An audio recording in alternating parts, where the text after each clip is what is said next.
आपका शरीर, आपका मन, सब कुछ सोया हुआ हो, मगर आप जागे हुए हों। हर दिन आपको मुफ्त में आत्मज्ञान मिलता है जब आप सोने जाते हैं, मगर समस्या यह है कि आप अचेतन हैं।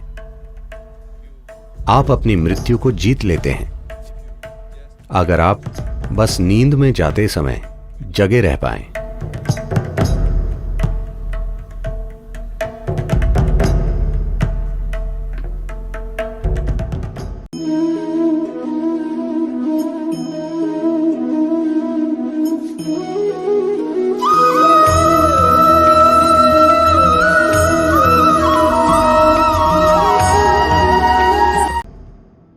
जिसे हम शिव कहते हैं, उसके कई पहलू हैं। असीम वास्तविकता को शिव कहा जाता है। सबसे महान योगियों को शिव कहा गया है। उनके नृत्य को शिव कहा जाता है, उनके संगीत को शिव कहा जाता है, उनकी स्थिरता को शिव कहा जाता है। मगर इन सब में उनका योगी होना सबसे महत्वपूर्ण है, जो संभावनाओं के दरवाजे खोलता है हर इंसान के लिए। कोई कई चीजें हो सकता है, मगर दुनिया के लिए वो आयाम जो दुनिया के लिए एक संभावना है, वो सबसे महत्वपूर्ण है। इसलिए उनका योगी होना सबसे ज्यादा महत्वपूर्ण चीज है। योगी होने का मतलब कई चीजें होती हैं। योगी का एक पहलू यह है कि वो जागते हुए सोते हैं और नींद में जागे होते हैं। वे भले ही पूरे जागे हुए हों, लेकिन अगर आप शरीर के मापदंड देखें तो इसे सोया होना चाहिए। नींद में सब कुछ सोया हुआ हो, मगर आप जागे हुए हों। आपका शरीर सोया हो, आपका मन सोया हो, सब कुछ सोया हुआ हो, मगर आप जागे हुए हों।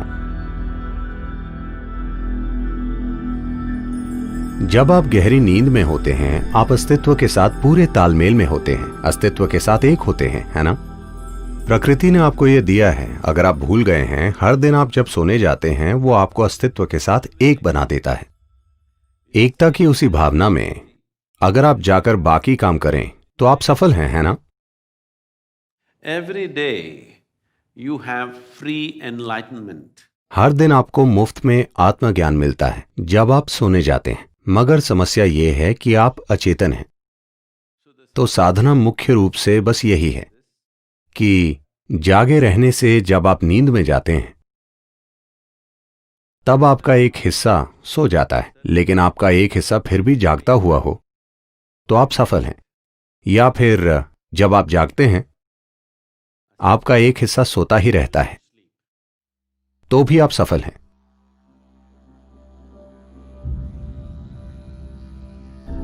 अगर आप एक ही समय में जागे हुए और गहरी नींद में हैं, आप उसी समय में नींद में हैं और जागे हुए भी हैं, इसे तुर्य कहते हैं। जब आप तुर्य की स्थिति में होते हैं तो हम आपको मृत्युंजय कहते हैं, मतलब आप मृत्यु से परे हैं। क्योंकि अगर आप नींद में भी जगे हो सकते हैं, तो आप तब भी जगे होंगे जब आपको शरीर छोड़ना होगा। ऐसे व्यक्ति के लिए मृत्यु का कोई सवाल ही नहीं है, क्योंकि जीवन और मृत्यु एक ही समय घटित हो रहे हैं। सिर्फ अज्ञानी लोग ही सोचते हैं कि अभी मैं जीवित हूं और एक दिन मैं मर जाऊंगा। नहीं, दोनों एक साथ ही हो रहे हैं। वे असल में दो अलग चीजें नहीं हैं। सिर्फ समझने के लिए हमें उन्हें बांटना पड़ता है, वरना वो सिर्फ जीवन और जीवन ही है। जीवन का एक आयाम और जीवन का दूसरा आयाम। तो इस तरह जीवन के एक आयाम से दूसरे आयाम में जाना एक आसान मार्ग बन जाता है। हर दिन ये मार्ग आपके लिए मौजूद होता है, यानी जगने और सोने के बीच। ये जीवन और मृत्यु जैसा ही है। अगर आप जानते हैं कि इस मार्ग का लाभ कैसे उठाएं, अगर आप उस आखिरी पल तक सजग रहते हैं क्या आप कभी जान पाते हैं कि आप वाकई कब सो गए? आपको लगता है कि आप जगे हैं, मगर कुछ ही देर में आप नहीं जानते कि आप कब सो गए। अगर आप उस पल तक खुद को ले गए तो वो मृत्यु के समय चेतन होने जैसा ही है। आप अपनी मृत्यु को जीत लेते हैं अगर आप बस नींद में जाते समय जगे रह पाएं। देखिए, यह आपके लिए एक अवसर है, मृत्यु के लिए सबसे अच्छी तैयारी है। कोशिश करें कि चेतन रहकर नींद में जाएं। एकदम सो जाने की बजाय अगर आप चेतन रहकर जागे रहने से नींद में जा सकते हैं तो मृत्यु एक खेल बन जाएगी। तो नींद का क्षण एक बड़ा अवसर है। अगर आप एक खास तरह से सोएं तो कल सुबह उठने पर आप एक सार्थक रूप से एक पायदान ऊपर उठ सकते हैं। हर दिन आपके पास मृत्यु का अभ्यास करने का अवसर है। अगर आप उस एक पल को मैनेज कर सकते हैं, आप इसे चेतना में कर सकते हैं, है ना?